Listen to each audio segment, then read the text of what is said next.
All right, so welcome to the Neurodiversity Coalition. Tonight we have a presentation by Dr. Jane McLeod from the Department of Sociology. So I'm just going to turn it over to Dr. McLeod to give her presentation.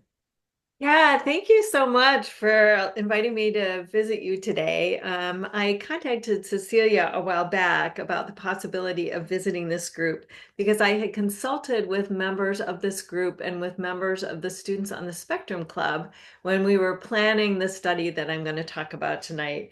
And so I really appreciate the opportunity to kind of close the loop and come back and meet with members of the group and tell you a little bit about what ended up happening with the study and about some of the results. And what you see here on the slide is the title of the study as it was defined by the grant that we submitted to the National Institutes of Child Health and Human Development. So that's what you have there.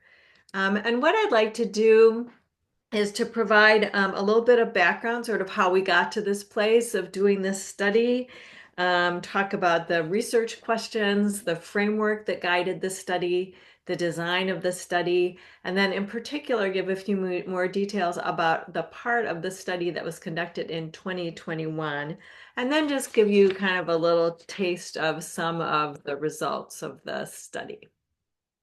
If at any point you have questions or I'm talking too fast or I'm saying something that you don't understand, please feel free to raise your hand and I'll try to look out for that and answer questions along the way. So to give you a little bit of background on the study, from prior research, we know that an increasing number of autistic young adults identify college graduation as a goal and enroll in college. Yet despite those increases in enrollments, autistic students still graduate from college at lower rates relative to students with other disabilities and relative to neurotypical students. And the gap's especially large for students from lower socioeconomic backgrounds and for women. And despite some clarity about that conclusion, prior research that's been done on autistic college students is limited in several pretty consequential ways. So I should say that actually there's almost nothing published on autistic college students, hardly anything until the early 2010s. And so this is a kind of growing area of research. So most of the studies that exist are based on pretty small samples from single institutions. So it might be that someone who works at an institution would say, I interviewed 6 autistic students from my institution. And the use of that kind of a sample for the study allows a really detailed analysis of what's happening at that institution with those particular students, but doesn't give us a very good sense of what's happening with students more generally. Most of the studies in this area don't have comparison groups of neurotypical students. So the conclusions they come to tend to be based on comparisons with kind of national figures, but we don't have a good sense of how autistic students at particular institutions differ from neurotypical students at those same institutions. Also, in part because the restrictions in the samples, very few studies have looked at how socioeconomic background, like the income of your household of origin or the kind of education your parents might have had or their occupations, how those sorts of things might affect outcomes for autistic students. Um, and most of the studies that have been done explained kind of variation in outcomes among autistic students based on characteristic behaviors or symptoms of autism. So, like with respect to pragmatic language difficulties, or some studies say the issue is rigid personality. And researchers have hypothesized that other sorts of factors contribute to the performance gaps of students who are autistic, including challenges with social relationships, maybe difficulties in the degree of engagement with academic work, but we don't really have a lot of evidence for or against those ideas. And more generally, research that's been done on autistic college students has not been really aligned with the other research that's been done on higher education and on success among college students.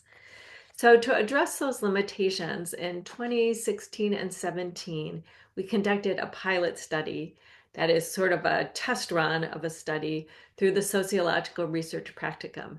And the Sociological Research Practicum is a research training experience for first-year graduate students in sociology here at Indiana University. And basically, there's a faculty head of the study, and then graduate students work with that faculty head on designing the study and collecting the data and so on.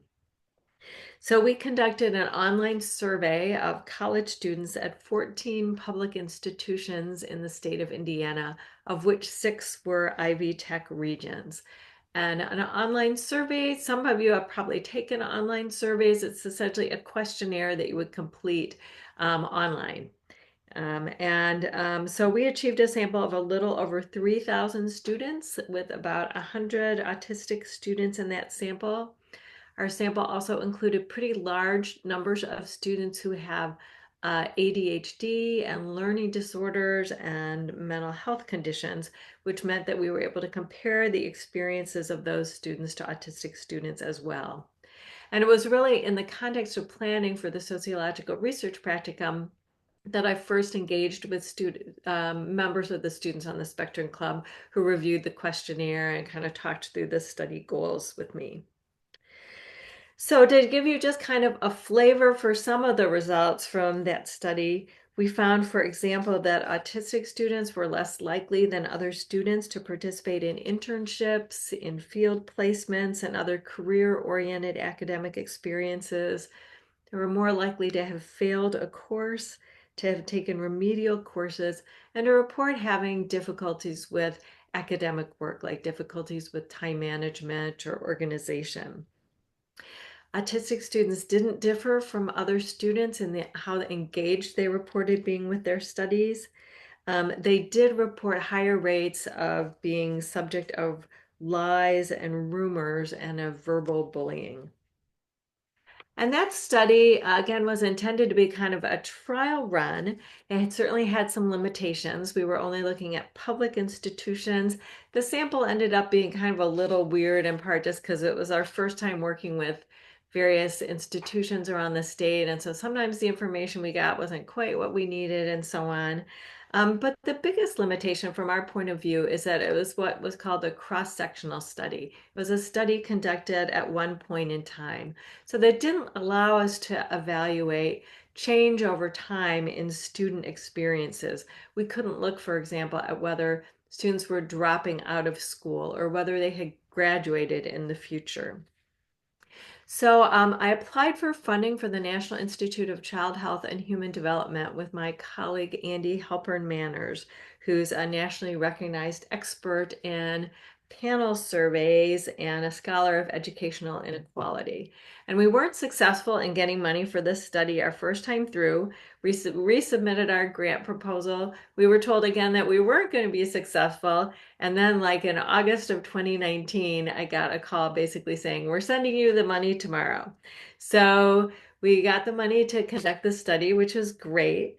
We had planned to field the survey, that is to start the data collection in March of 2020, which you may remember was when the COVID pandemic hit and students all over the country left college and went back home. So we had to postpone data collection until spring of 2021. And you can see here the research questions that we asked. It was a project that really focused on the transition to adulthood for autistic college students as compared to their neurotypical peers. It was funded through a specific funding mechanism that was dedicated to research on autism. So you'll see that autism is front and center in the research questions. And as I say more about the study, you'll also learn that we will still have large samples of students with ADHD and learning disorders and various mental health conditions, which allows us to expand the scope of all these questions to consider the experiences of students with what are sometimes called invisible or hidden or non-apparent disabilities, disabilities that aren't immediately observable, encompassing learning, cognitive, and psychiatric conditions. Now, I should say my background really is not in research on autism. My interest in these questions stems from longstanding interests I have in inequality in youth development, in mental health as kind of a dimension of inequality, and in health. And autism for me is really a specific lens into the life course of youth who engage in the world in atypical ways. So again, you can see kind of the overall research questions that we ask, focusing on educational, occupational, and health outcomes at one point in time, over time, the role of socioeconomic status and other factors in explaining those differences. So I can share a little bit about kind of the theoretical framework that guided to the research questions and our approach to answering them. And this is a theoretical framework that draws from prior research on academic success among college students. And the research in this area conceptualizes academic success as a function of two broad sets of factors: pre-college experiences and then student engagement during college. And in brief, according to a number of theories in this area, um, college success is determined by what students bring in with them to college and how effectively students engage in college environments. And of course, all of this depends to some extent on the socioeconomic background and resources students bring to college, and also on what institutions provide in terms of culture and tangible resources. But so, for example, one of the pre-college experiences is preparation for college. And there's some research that suggests that autistic students, as well as students with other invisible disabilities, generally enter college less well prepared by their high schools, for example, being less likely to have taken advanced placement courses. And those differences in preparation could have important implications for their academic success in college. Success in college also varies with engagement, the amount of time and the effort the students devote to their studies, how engaged they are in their coursework, and how integrated they are with the campus community. And autistic students often report struggling with time management and organization, have been characterized in the research literature as perhaps lacking interest or motivation, implying lower academic engagement. Autistic students may also have a little bit more trouble developing kind of meaningful social relationships with other students and with faculty. And if those things are true, that they could help explain the lower academic outcomes of autistic students in college.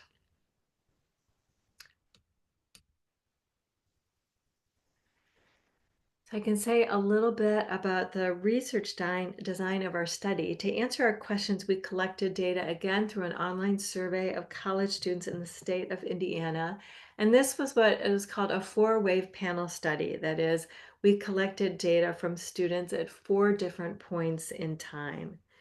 So we selected students for the study first by choosing institutions in the state of Indiana, both public and private institutions that were either 2 or 4-year institutions. We eliminated kind of institutions that had a special focus like seminaries or for-profit business schools. And so there were 46 schools that were eligible for this study. And then we restricted the study to institutions that had at least 3,000 students, because we knew that from the pilot study that from smaller institutions, we would get too few students to be able to say anything meaningful about the experiences of those students in particular. So there were 13 institutions that agreed to participate in the study in spring of 2020. By the time we administered the survey in spring of 2021, 3 of the institutions had to leave the study, in part just because of the chaos and complexities introduced by COVID and because of changes in administration. So we sampled students for the study in 2 ways. First, we included what we called the registered sample, and this was at every institution. We invited any student who'd registered for disability accommodations based on autism into the study to try to ensure that we would have a sufficient sample of autistic students. We then have what we refer to as the general sample, which was a sample of 20% of the rest of the student population at that institution. And we wanted to have that general sample in part to serve as a point of comparison to autistic students. And because we know that not all students register for a disability accommodation, so we knew that we were going to find some other students from the general sample. In each subsequent year, in spring of 2022, 2023, and 2024, we also added what's called a refreshment sample. All the students who are new to institutions who had registered for disability accommodations based on autism, and then a 20% sample of other students at that institution. And then we followed all the autistic students who agreed to participate in subsequent surveys and a sample of students with ADHD, learning disorders, and mental health conditions, and then that same number of students from the general sample. So that's what's referred to on the slide as the panel. In the final year, we had planned to conduct in-depth interviews with students at smaller schools, and we weren't really very successful at recruiting those students. We had a lot of trouble getting help from the administrations at those schools to recruit students, but we have then interviewed a little over 25 students, most of whom had participated in the panel survey.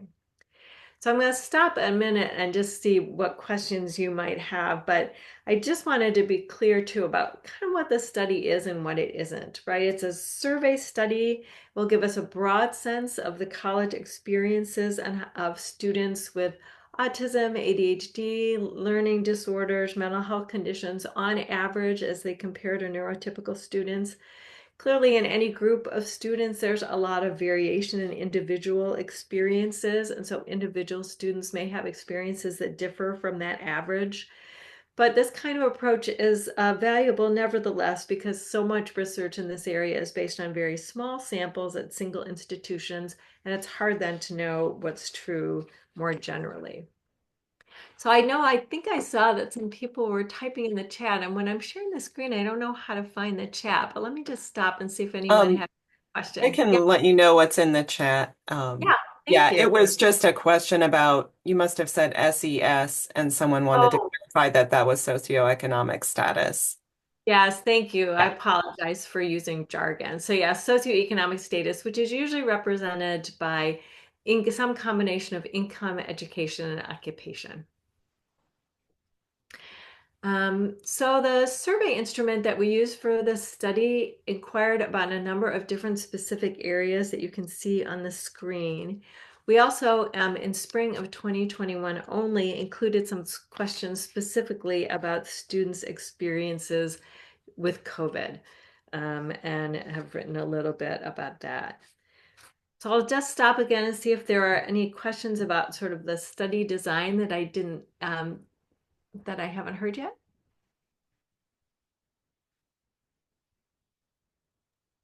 Okay. Would you mind just explaining again was it four-wave panel? Like I'm not Yeah, familiar yeah, with that yeah, terminology. yeah. So a panel study is a study in which you collect data from the same people at multiple points in time. And so we have a group of students who participated in the survey in spring of 2021. And then we collected data again from them in spring of 2022, spring of 2023, and spring of 2024. So those 4 years are the four waves. So wave kind of refers to a point in time that you're collecting data. Does that clarify? Yeah, thank you. Yeah. And then just to be clear, also Um, that the students who started the spring of 2022, we followed in spring of 2023 and 24, and those that we started in spring of 2023, we followed through in spring of 2024 as well. So we have this kind of revolving, what's sometimes called a revolving panel of students. Brenna, did you have a question? oh yeah, because I have a question, because I see that you also in your general areas of like survey instruments is that because I like has like the health and well-being, like including like the autism screenings. One of the things like I didn't know if like was put in consideration was when the diagnosis of autism like for the individual was ever considered in research? Like I know like were they younger diagnosed or were they older before Yeah, they went to college? yeah, that's a super good question. And we do have information. We've asked people to self-report the age at which they were diagnosed. So we have that information. We actually haven't done a lot of analyses separating students based on the age at which they were diagnosed, but that's something that we're planning to do. Did that answer your question? Yeah, thank you. Yeah, sure. Yeah, and I should say, I mean, so I'll show like a little bit of our results, but these kinds of data, it seems like you ought to be able to like get them right up and running again, but there's a lot of kind of data cleaning and stuff involved. So we're actually kind of just getting started with the analyses. So we have a lot of things we want to do that we haven't done yet. But to give you a kind of a sense of the data collection, I thought I could talk a little bit about the 2021 survey, which is the survey that we've done the most analysis will at this point.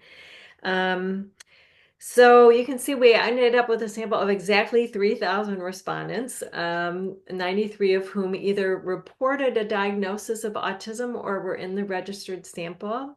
You can see kind of the average age and the general characteristics of the sample. In our sample, the autistic students were slightly older on average, more likely to be men, more likely to be white, more likely to identify as non-binary gender, and to report a non-heterosexual sexual identity. And autistic students were also slightly more likely to report that their parent had a bachelor's degree or higher, which I think is essentially what would usually be called a selection effect, that students who come from backgrounds where parents are less educated are probably less likely to make it to enroll in college. And based on these samples, I thought I could give you some initial results related to academic performance and health. And I'm just going to breeze through these. I know I only have a few minutes left, and I just kind of want to give you a little sense of what we've looked at.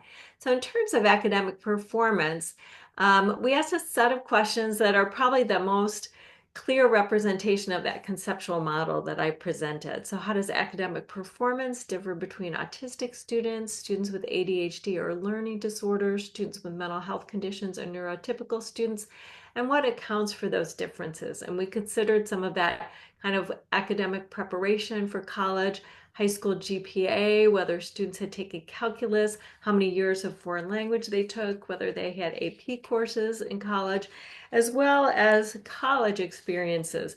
There are any perceptions of being discriminated against in college, student reports of their feelings of belonging, and how involved they were in activities or clubs. And for those of you who are statistically minded, I just thought I'd show you a picture of what that statistical model looks like. But basically suggesting that students' disability status affects how prepared they are for college academically, their experiences in college, and then their college performance. So once we accounted for data that were missing, that is students who might not have answered some of the questions that we needed to use for our analysis, we had 2,728 respondents for the survey, and you can see the numbers of students who have different conditions that they reported. There are, I'm just going to take a minute and note that there are a number of different ways in which you could kind of categorize students. There are high rates of what's called comorbidity across conditions. That is, that autistic students have high rates of ADHD or learning disorders, high rates of mental health conditions. Students with ADHD have high rates of mental health conditions as well. So for this analysis, we created mutually exclusive groups. And we define basically students as in the autism group if they had autism, if they reported autism and any other condition, students with ADHD or learning disorder, if they reported ADHD or learning disorder with or without a mental health condition, and then students in the mental health group were students who didn't report any other conditions. Oh, where did the results go? Oh, there we go. Sorry. So in terms of the results, we observe that autistic students, students with ADHD or learning disorders, and students with mental health conditions all earned lower GPAs and were more likely to have failed a course than neurotypical students. And those differences were attributable primarily to differences in academic preparation for college. And we were able to do an analysis that demonstrated that college preparation directly affected academic performance in college, but also indirectly, students who were less prepared for college also reported lower feelings of belonging in college and were less engaged in the campus community than other students. And we've argued that this provides evidence for kind of a cumulative process of disadvantage in which early school-related disadvantages and preparation experienced by students with invisible disabilities compound when moving through the educational system. In the area of health, we looked at a broad range of health behaviors and outcomes and whether they differ between students in these different groups. You can see a whole bunch of different health behaviors. We looked at eating breakfast, getting exercise, how much sleep you get, how much people drink and smoke cigarettes and use marijuana. And then for health outcomes, we had self-rated physical health. That's a measure where you just ask people kind of overall, how is your health? Excellent, very good, fair, poor. And then self-rated mental health, as well as a big long list of physical health conditions people might report, scales of depressive symptoms, and scales of anxiety. And this was just kind of a basic descriptive analysis. And for this one, after we accounted for missing data, we had just over 2,800 students, 86 with autism. We were coded here. We allowed students to be coded into kind of more than one category, not the mutually exclusive categories we used before. So students in, for example, in the autism group might have also reported ADHD or a mental health condition. Students with ADHD might have also reported a mental health condition, and so on. Just a quick view of the results. After accounting for ADHD, learning disorders, and mental health conditions, autistic students reported fewer days of vigorous physical activity. They were less likely to report excellent or very good physical health. In terms of other health behaviors, they reported healthier behaviors, eating breakfast more days, being less likely to use alcohol, tobacco, or marijuana. For students with ADHD or learning disorders, the biggest differences we saw were in terms of sleeping fewer hours and then reporting higher average depression and anxiety scores. The really big differences we saw in health were for students with mental health conditions who ate breakfast fewer days, engaged in fewer days of physical activity, and so on, engaged in a number of less healthy health behaviors. We're also less likely to report excellent or very good physical and mental health, reported more physical health conditions, had higher BMI, body mass index scores, and higher depression and anxiety scores. So there are other analyses we're working on now. We're looking at differences in parental support for autistic students, students with ADHD, learning disorders, mental health conditions as compared to neurotypical students. We're looking specifically at first year academic performance to look at that moment of transition into college. We're working on analyses of employment experiences during college. And then we're just starting kind of analyses that look at trajectories or stability and change in health over time, stability and change in education, and then long-term occupational outcomes. So I know I breezed through a lot. I'm just going to stop sharing and see if there are other questions. I guess I took up every minute of my time, so I'm sorry, but if there's a quick question or two and I won't be intruding on the rest of your meeting, I'd be happy to answer it. A fantastic presentation. Does anyone have any questions for Jane?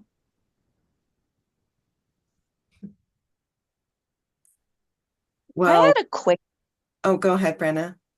oh, sorry. I had a quick question. Like, when you were talking about like preparation for like college, like, because we know that there's like a lack of it, but what were like, do you like remember like any details, like, like any like over, like, like what themes did people Yeah. mention? Yeah, well, so again, since these are survey data, people, and I should have emphasized this, people are responding to questions where we sort of offer them what the response options are. So we Oh, asked specifically, did you take any AP courses in high school? What was your high school GPA? How many years of foreign language did you take? What was the highest level of math that you took? And so the information that we have on those, yeah, closed questions, the information we have is based on those questions specifically. And I think I mean, there was a little bit of variation across groups, but in general, students in these invisible disability groups were less likely to have taken AP courses, took fewer years of foreign language, were less likely to have taken calculus and had lower GPAs in high school. So kind of across the board in terms of that preparation. So we don't have in-depth information from them that students were able to kind of tell us in their own words about the preparation. We know whether students had IEPs in high school, but we don't know like if they had a good IEP transition plan, things like that. We're collecting that information from the interviews that we had with students, but we don't have that from the surveys.